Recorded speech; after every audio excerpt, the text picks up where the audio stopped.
Денес во просториите на Фудбалската федерација на Македонија со жребка беа извлечени двојките за четвртфиналето од Купот на Македонија. Жребот сакаше победа за противник меѓу 8 најдобри да го добие најсилниот, но сигурно не и непобедлив ривал, актуелниот освојувач на двојната круна Шкендија. Првиот меч ќе се игра во Тетово на 7 ноември, а во реваншот кој ќе се игра на крајот на есенската полусезона на 5 декември победа ќе биде домаќин. Несомнено црвено-белите го добија најтешкиот можен противник, но ако се знае дека пред 10 дена Шкендија со најдоброто ово сезонско издание беше совладана во Тетово со 2:0, тогаш не само што нема место за песимизам, туку напротив со реприза на таквата игра и елиминацијата на тетовчани, победа би си ја подотворила вратата за атак на пехарот во Купот на Македонија. Во останатите 3 четвртфинални двојки во истите термини ќе играат Академија Пандев Кораби, Силекс Беласица и Македонија Ѓорче Петров Работнички. Во сабота и недела 6 генерации млади фудбалери од школата на Победа ги очекуваат надпревари за бодови во своите старосни категории.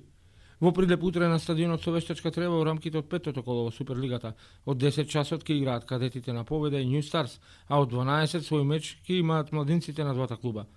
Утре во Струга од 10 и 11 часот и 30 минути на програмата се дуелите од петото коло на регионалната Пелагониско-Езерска лига на помладите Петлиња и Петлињата на Струга Тримљум и Победа. Во недела попладне пак на теренот во скопската населба Ѓорче Петров ќе играат помладите пионери и пионерите на Нью Старс и Победа. Инаку утре со мечевите од деветото коло завршува првиот круг од шампионатот на првата лига. Победа очекува тешко, но исклучително значајно гостување на незгодната Македонија Ѓорче Петров. Тимот се очекува да биде комплетен, па од тука со најдобриот состав. Црвено-белите одат да се надигруваат и на победа за задржување на пласманот во горниот дел на табелата. Во втората лига Исток в недела на програмата е 8-то коло, во кое Партизан Обршани го очекува тешко гостување во Кавадарци, на претендентот за пласман во првата лига Тиквеш.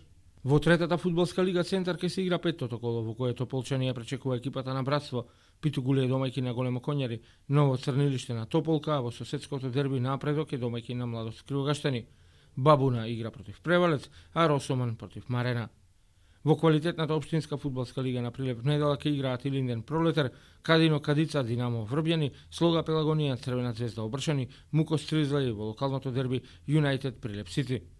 Во Б општинската лига утре на програмата се мечевите Клепач Галичани, Чепигово Боротино, Војани Млекар, Канатлачи Гарван, Козара Ларин и Славеј Влазними јуниор.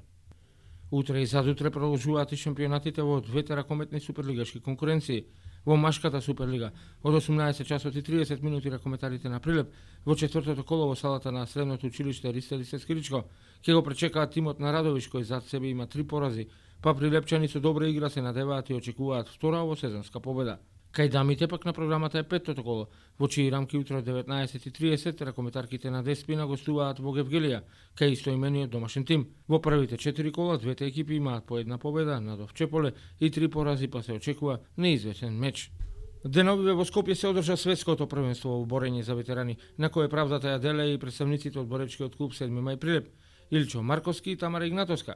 Истовремено и двајцата имаа можност да ги надоградат своите судитски лиценци, за да можат да ја делат правдата и во наредниот период на меѓународните боречки надпреварувања. Резултатите се очекуваат за месец дена, а во меѓувреме активностите продолжуваат со членовите на клубот за следните предизвици на домашна и меѓународна сцена.